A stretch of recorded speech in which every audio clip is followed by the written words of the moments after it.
Hello मित्रों, नमस्कार। कैसे हैं आप सब।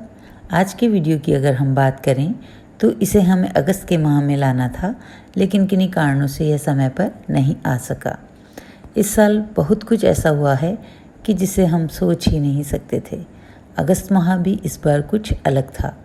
इस महीने में हमने कई त्यौहार सेलिब्रेट किए हैं, जैसे राखी, 15 अगस्त, गणेश चतुर्थी वगैरह।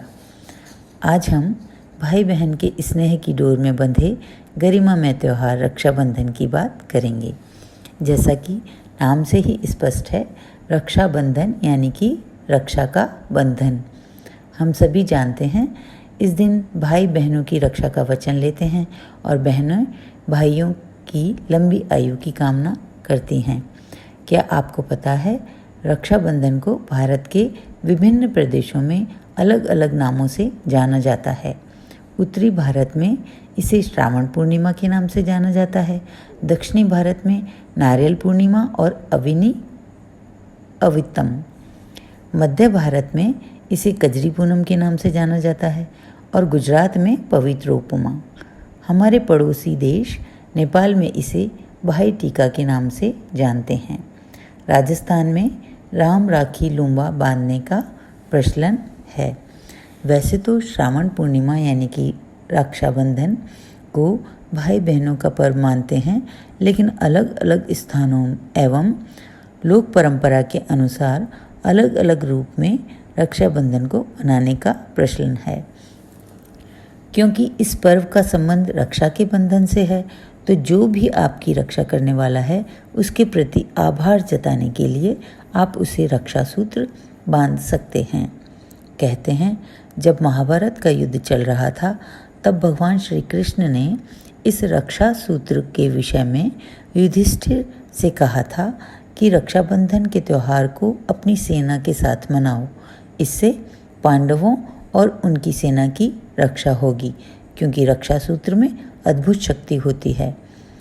दक्षिण भारत में नारियल पूर्णिमा यानी कि रक्षाबंधन के दिन सभी समुद्र किनारे जाकर उसमें नारियल चढ़ाते हैं, ताकि समुद्र उन पर कोई आपदा न लाए और अथाह समुद्री जल से उनकी रक्षा करे, उन पर तूफान बनकर ना टूटे। और हाँ, बलेव नाम से भी राखी का त्यौहार प्रसिद्ध है। इसके पीछे यह कथा है कि इसी दिन भगवान विष्णु ने वामन अवतार धारण करके राजा बलि के अभिमान को चकनाचूर किया था। इसीलिए बलेव नाम से भी राखी को जाना जाता है। और हाँ, राखी बांधने की प्रथा कब से शुरू हुई, इसके पीछे भी एक पौराणिक कथा है। हुआ यूं कि देवों और दानवों के बीच युद्ध छिड़ गया, और जब देवता हारने लगे तो वे देवराज इंद्र के पास गए। देवताओं को भयभीत देखकर इंद्राणी ने उनके हाथों में रक्षा सूत्र बांध दिया। इससे देवताओं में आत्मविश्वास बढ़ा और उन्होंने दानवों पर विजय प्राप्त कर ली। बस तभी से राखी बांधने की प्रथा शुरू हो गई। इतिहास के पन्नों को पलटें तो रक्षाबंधन की शुरुआत का सबसे पहला साक्ष्य रानी कर्णावती व सम्राट हुमायूं हैं। मध्यकालीन युग में राजपूत व मुस्लिमों के बीच संघर्ष चल रहा था। रानी कर्णावती ने गुजरात के सुल्तान बहादुर शाह से अपनी और अपनी प्रजा की सुरक्षा का कोई रास्ता न निकलता देखकर बादशाह हुमायूं को राखी भेजी।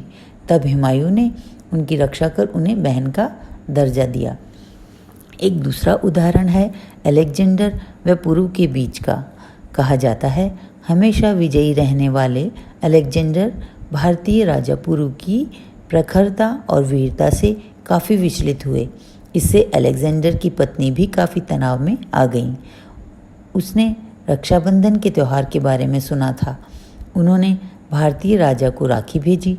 तब जाकर युद्ध की स्थिति समाप्त हुई, क्योंकि भारतीय राजा पुरु ने अलेक्जेंडर की पत्नी को अपनी बहन मान लिया था। इतिहास का एक अन्य उदाहरण कृष्ण व द्रौपदी के बीच माना जाता है। कृष्ण भगवान ने दुष्ट राजा शिशुपाल को मारा था। युद्ध के दौरान कृष्ण के बाएं हाथ की उंगली से खून बहता देखकर द्रौपदी बहुत दुखी हुई। उन्होंने अपनी साड़ी के पल्लू से एक टुकड़ा चीरकर कृष्ण की उंगली में बांध दिया, जिससे उनका खून बहना बंद हो गया। बस तभी से कृष्ण ने द्रौपदी को अपनी बहन स्वीकार कर लिया था। आज की परिस्थितियों में सबसे ज़रूरी है पर्यावरण की रक्षा करना। वर्तमान में पर्यावरण को स्वच्छ रखने के लिए प्रकृति के संरक्षण हेतु वृक्षों को राखी बांधने की परंपरा भी प्रारंभ हो गई है। हमें भी बचपन से ही गार्डनिंग बहुत पसंद है। हमने इस बार बहुत से पौधे लगाए हैं, हमेशा की तरह अपने घर में और आसपास भी। तो बारिश के दिन हैं, आप भी खूब पौधे लगाइए। और इन दिनों जब पौधे लगाए जाते हैं तो ये बड़ी जल्दी लग जाते हैं और खूब फलते फूलते हैं। हम चाहते हैं आप भी अपने आप से एक वचन लें, वह ये कि हम हर वर्ष खूब पेड़ पौधे लगाएंगे और पृथ्वी की रक्षा करेंगे, पर्यावरण को समृद्ध बनाएंगे। तो मित्रों, आज की बातें यहीं तक, फिर जल्दी ही मिलेंगे। हमें सुनने के लिए धन्यवाद, शुक्रिया।